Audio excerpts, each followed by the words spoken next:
यार गरीब बहन भाई हो ना तो भाई गरीब बहन भाइयों को मुंह भी नहीं लगाता। गरीब बहन तो भाई से रिश्ता लेने आ जाए ना तो भाई कहता तुझे जुर्रत कैसे हुई है, तू अपनी औकात तो देख, तू तो मेरी बेटी को 2 वक्त का खाना नहीं दे सकती। ये भाई का बहन के साथ रवैया है। हमारा कहना है बहनें वली बना देती है, बहनें माँ का रूप होती हैं। भाई बहन से ताल्लुक इसलिए नहीं रख रहा कि इसके घर में गुर्बत है। मैंने पिछले दिनों एक बहुत बड़ा मजहबी स्कॉलर है, उनका लेक्चर सुना, उसकी बात बड़ी दिल को जा लगी। वो कहते मेरे पास एक शख्स आया, उसको ब्लड कैंसर था, जिंदगी मौत से लड़ रहा था, वो रूहानी इलाज करते हैं। तो पूछा तेरा आबाई शहर कौन से, कहा फैसलाबाद। तो पूछा वहां कभी गए हो, कहा 20 साल हो गए नहीं गए। तो कहा वहां कोई तेरा अपना रिश्तेदार है, कहा वहां बहनें भी हैं, चचा ताए भी हैं। पूछी माली पोजीशन कैसी, कहता वो सब गरीब लोग हैं। गरीब तो रिश्तेदार भी नहीं होता और गरीब को मुंह भी नहीं लगाते। कहा तेरा इलाज आज से शुरू होता है। कहा 20 दिन उन लोगों में गुजार किया हो, भूखों को खाना देना, बरहना को लिबास देना, प्यासे को पानी देना, प्यादा को सवारी देना, यानी किसी के पास ट्रैक्टर नहीं वो ले देना, हल ठीक करवा देना, ट्यूबवेल ठीक करवा देना। 20 दिन उनकी खिदमत करके आओ। 20 दिन खिदमत करके आया, कहा अब दोबारा टेस्ट करवाओ। जब दोबारा टेस्ट करवाया तो उसको ब्लड कैंसर नहीं था। भाईजान जहां दवा काम नहीं ना आती वहां दुआएं काम आती हैं। और दुआएं करवाया ना करो, दुआएं लिया करो।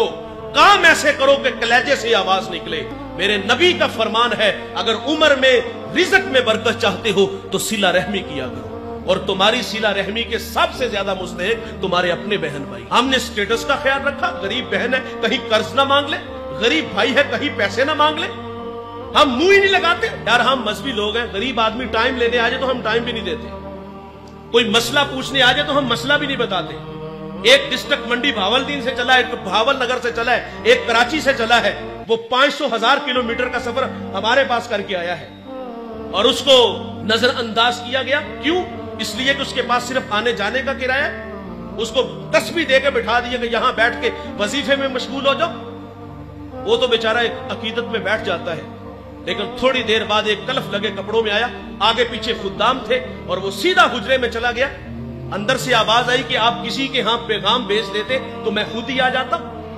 बताओ जो बाहर बैठा वजीफे में मशगूल था उसके दिल पे क्या गुजरी हो। और जब हमारे रवैये ऐसे होंगे तो लोगों को दीन कहां से मिलेगा। मैं आप लोगों से भी मुखातिब हूं, आप अपने मुलाजिम से इस तरह बात किया करो जिस तरह अपने बेटे से बात करो। वासिफ अली वासिफ फरमाते हैं अपने मातहत के साथ हुस्ने सुलूक ये है कि उसे अपना मातहत ही न समझे। बहुत बड़ा जुमला है वासिफ अली वासिफ का। फरमाते बड़ा आदमी वो होता है, एक मयार हमने मुकर्रर किया, जिसके पास दौलत हो, जिसके पास बड़ी बड़ी गाड़ियां हो, हम समझते वो बड़ा है। वासिफ अली वासिफ फरमाते बड़ा आदमी वो होता है कि जिसकी सोहबत में बैठने वाला अपने आप को छोटा ना महसूस करे। लेकिन हम तो कहते हैं इसको औकात पे रखो, और औकात किस चीज का नाम रखा है? दौलत को मयार बनाया। और मियां साहब फरमाते बेवकूफा दे नौकर वेखे दानिशमंद से आने। हमने कहा इसके साथ इसको औकात में रखो। हमने हैसियत को देखा। एक बहुत बड़ा मजहबी स्कॉलर दस्तरखान पे बैठ के खाना खा रहा था और बाहर एक चारूप झाड़ू दे रहा है, बहुत बड़ी बात है।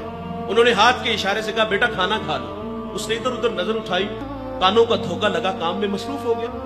उन्होंने फिर कहा बेटा खाना खा लो। शुश्तर हुआ, कहता है हजरत मुझे कहा। फरमाया हाँ बेटे मैं आपको कह रहा हूं खाना खा लो। अच्छा उसने झाड़ू वहां रखा, ऐसा नहीं हुआ कि हाथ धो के दस्तरखान पे आया हो, बल्कि उसने दौड़ लगा दी। थोड़ी देर बाद वापस आया, उसके साथ उसकी बीवी उसके बच्चे थे। वो कहता है हजरत खाना बाद में खाएंगे, हम ईसाई हैं, हमें मोहम्मद अरबी का गुलाम बना दीजिए। इस्लाम पे 3 घंटे का लेक्चर नहीं, उस पे दलाइल नहीं, बस 2 मीठे बोल बोले हैं कि बेटा खाना खा लो। खाली दामन ईमान से भर रहा है, रवैयों से दीन मिलता है साहेब। ईद का दिन है और मेरे करीम आका सल्लल्लाहु अलैहि वसल्लम ईदगाह की तरफ तशरीफ ले जा रहे हैं। सरेरा खुला मैदान आया, बच्चे ईद की खुशियों में मसरूर थे, लेकिन एक जानिब क्या देखा गया, एक बच्चा है तन पे पैरहन फटा है, आंखें बरस रही हैं। हुजूर गुजरे के कदम रुक गए। मेरे हजरत फरमाते लौता दुखुल शूका तुल फरमाने रिसालत है, कांटा भी चुभे हमको कब उनको गवारा है। बरसती आंखें देखी तो हुजूर के कदम रुक गए। फरमाए बेटे क्यों रो रहे हो? शायद के हुजूर को पहचान न सका। अर्ज करता कि फला गज़वे में मेरे वालिद हुजूर के साथ थे कि शहीद हो गए, मैं यतीम हो गया, वालिदा बेवा हो गई, माँ ने दूसरा निकाह कर लिया, सौतेले बाप ने माल पे कब्जा किया और मुझे धक्के दे के घर से निकाल दिया। आका करीम सल्लल्लाहु अलैहि वसल्लम फरमाते बेटे क्या तू इस बात पे राजी नहीं? मोहम्मद तेरे बाप लगे, आयशा तेरी मां लगे, फातिमा तेरी बहन लगे, अली तेरे चचा लगे और हसन हुसैन तेरे भाई लगे। वो बच्चा कहता अगर ये रिश्ते मेरे हैं तो मुझे और चाहिए क्या। हुजूर उस बच्चे को लेके घर आए, खाना लिबास दिया, फिर उंगली थामी और ईदगाह की तरफ तशरीफ ले आई। सरे रात खुला मैदान आया, बच्चे फटी निगाहों से देख के कहते भाईजान अभी तो आप रो रहे थे। अब फख्र से कहता है मैं भूखा था, खाना मिला, मैं नंगा था, लिबास मिला, मैं यतीम था, अब्बू जी मोहम्मद मिले, आयशा मां मिली, फातिमा बहन मिली, अली चचा मिले, हसन हुसैन भाई मिले। वो कहता है अब भी मैं रो। ये अखलाक है, ये दीन है साहिब, जिससे भी मिलो तो फंदा पेशानी से मिलो।